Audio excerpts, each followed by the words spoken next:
ದಿನಾಂಕ 31/4/2024 ಭಾನುವಾರದಂದು 3 ಗಂಟೆಗೆ ಸರಿಯಾಗಿ ತಿಪಟೂರಿನ ಗುರುಕುಲ ಕಲ್ಯಾಣ ಮಂಟಪದಲ್ಲಿ ಲೋಕಸಭಾ ಚುನಾವಣೆ ಪ್ರಯುಕ್ತ ಭಾರತೀಯ ಜನತಾ ಪಕ್ಷ ಮತ್ತು ಜಾತ್ಯತೀತ ಜನತಾ ದಳದ ಜಂಟಿ ಕಾರ್ಯಕ್ರಮವನ್ನು ಜ್ಯೋತಿ ಬೆಳಗಿಸುವುದರ ಮೂಲಕ ವಿ ಸೋಮಣ್ಣನವರು ಉದ್ಘಾಟಿಸಿದರು. ನಂತರ ಸಭೆಯನ್ನು ಉದ್ದೇಶಿಸಿ ಮಾತನಾಡುತ್ತಾ ಅವರು, ನಾನು ಈ ಜಿಲ್ಲೆಯ ಎಲ್ಲಾ ಸಮಸ್ಯೆಗಳನ್ನು ಬಹಳ ಹಿಂದಿನಿಂದಲೂ ಅರ್ಥ ಮಾಡಿಕೊಂಡಿದ್ದು, ಪ್ರಮುಖ ವಾಣಿಜ್ಯ ಬೆಳೆ ಕೊಬ್ಬರಿ ಬೆಲೆ ಬಹಳ ವರ್ಷಗಳಿಂದ ಕುಸಿತ ಕಾಣುತ್ತಿದ್ದು, ರೈತರು ಬಹಳ ಸಂಕಷ್ಟದಲ್ಲಿದ್ದಾರೆ. ಪ್ರಧಾನಿ ಮೋದಿ ಅವರು 3ನೇ ಬಾರಿಗೆ ಅಧಿಕಾರ ಹಿಡಿಯುತ್ತಿರುವುದು ಸಹ ದೇಶದ ಅನ್ನದಾತರ ಸಮಸ್ಯೆಗಳಿಗೆ ಶಾಶ್ವತ ಯೋಜನೆ ರೂಪಿಸುವ ಗುರಿ ಇಟ್ಟುಕೊಂಡಿದ್ದಾರೆ. ದೇಶದ ಭದ್ರತೆ ಅವರಿಗೆ ಎಷ್ಟು ಮುಖ್ಯವೋ ಹಾಗೆಯೇ ನಿರುದ್ಯೋಗ, ಮಹಿಳೆಯರು ಸಂಕಷ್ಟಗಳು, ನೀರಾವರಿ ಸಮಸ್ಯೆಗಳ ಬಗ್ಗೆಯೂ ಅವರಿಗೆ ಬಹುದೊಡ್ಡ ಕನಸಿದೆ. ಇದು ಭಾರತದ ಏಕತೆ ಸಮಗ್ರತೆಯ ಚುನಾವಣೆಯಾಗಿದ್ದು, ನರೇಂದ್ರ ಮೋದಿ ಅವರಂತಹ ಪ್ರಾಮಾಣಿಕ ವ್ಯಕ್ತಿ ಬೇಕಾಗಿರುವುದರಿಂದ ಪ್ರತಿಯೊಬ್ಬರೂ ಸಹ ಈ ಬಾರಿ ಮೋದಿಯವರನ್ನು ಮತ್ತೊಮ್ಮೆ ಪ್ರಧಾನಿಯನ್ನಾಗಿಸಲು ನಮಗೆ ಮತ ನೀಡಬೇಕು. ನಮ್ಮ ಮೈತ್ರಿ ಸ್ಥಳೀಯ ನಾಯಕರು ಒಗ್ಗಟ್ಟಾಗಿ ಮನೆ ಮನೆಗೂ ಹೋಗಿ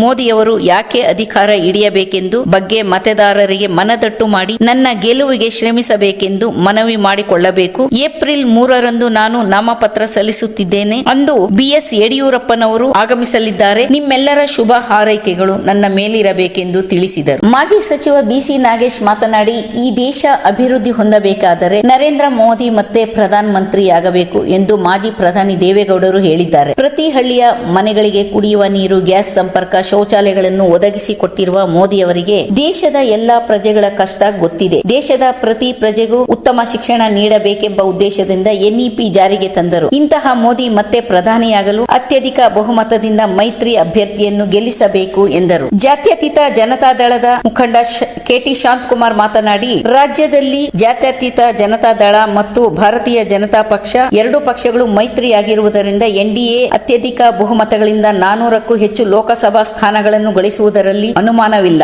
BS ಯಡಿಯೂರಪ್ಪ ಅವರು ಹೇಳಿರುವಂತೆ ರಾಜ್ಯದಲ್ಲಿಯೂ 28 ಲೋಕಸಭಾ ಸ್ಥಾನಗಳನ್ನು NDA ಗಳಿಸಲಿದೆ. ದೇಶದ ಅಭಿವೃದ್ಧಿಗಾಗಿ ಓಲೈಕೆ ರಾಜಕಾರಣ ಮಾಡುತ್ತಿರುವ ಪಕ್ಷಗಳನ್ನು ದೂಡಬೇಕು. ಸ್ಥಳೀಯ ಚುನಾವಣೆ ದುಡ್ಡಿನ ಬಲದ ಮೇಲೆ ನಡೆಯುತ್ತಿದ್ದು, ಆದರೆ ಇರುವ ಚುನಾವಣೆ ರಾಷ್ಟ್ರೀಯತೆ, ಲೋಕಸಭಾ ಅಭಿವೃದ್ಧಿಯ ಆಧಾರದ ಮೇಲೆ ನಡೆಯುತ್ತಿದ್ದು, ಪ್ರತಿಯೊಬ್ಬರು ಮೋದಿಯವರನ್ನು ಅಧಿಕಾರಕ್ಕೆ ತರಲು ಪ್ರಾಮಾಣಿಕವಾಗಿ ಶ್ರಮಿಸಬೇಕು ಎಂದು ತಿಳಿಸಿದರು. ಸಭೆಯಲ್ಲಿ ಸಂಸದ GS ಬಸವರಾಜ್, ಮುಖಂಡರಾದ ನೆಲ ನರೇಂದ್ರ ಬಾಬು, ಜಾತ್ಯತೀತ ಜನತಾ ದಳ ತಾಲೂಕು ಅಧ್ಯಕ್ಷ ಗುರುಮೂರ್ತಿ, ಕಾರ್ಯದರ್ಶಿ ಶಿವಸ್ವಾಮಿ, ಭಾರತೀಯ ಜನತಾ ಪಕ್ಷ ಅಧ್ಯಕ್ಷ ಬಳ್ಳೆಕಟ್ಟೆ ಸುರೇಶ್, ನಗರಾಧ್ಯಕ್ಷ ಸುರೇಶ್, ಮುಖಂಡರಾದ ಲಿಂಗರಾಜ್, ಗಂಗರಾಜ್, ಬಿಸ್ಲೇಹಳ್ಳಿ ಜಗದೀಶ್, ಪ್ರಸನ್ನಕುಮಾರ್, ಹರಿಸಮುದ್ರ ಗಂಗಾಧರ್ ಇನ್ನಿತರರು ಉಪಸ್ಥಿತರಿದ್ದರು.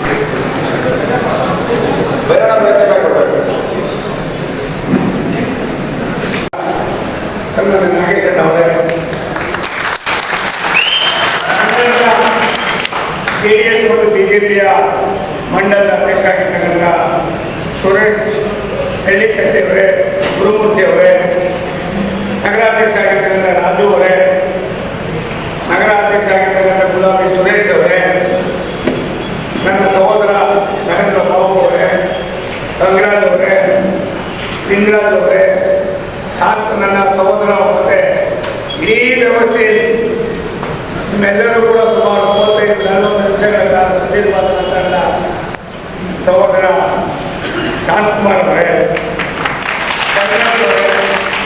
ಶಿವಪ್ರಸಾದ್ ಅವರೇ, ಗಂಗಾಧರ್ ಅವರೇ, ವಸಂತಕುಮಾರ್ ಅವರೇ, ರಮೇಶ್ ಅವರೇ,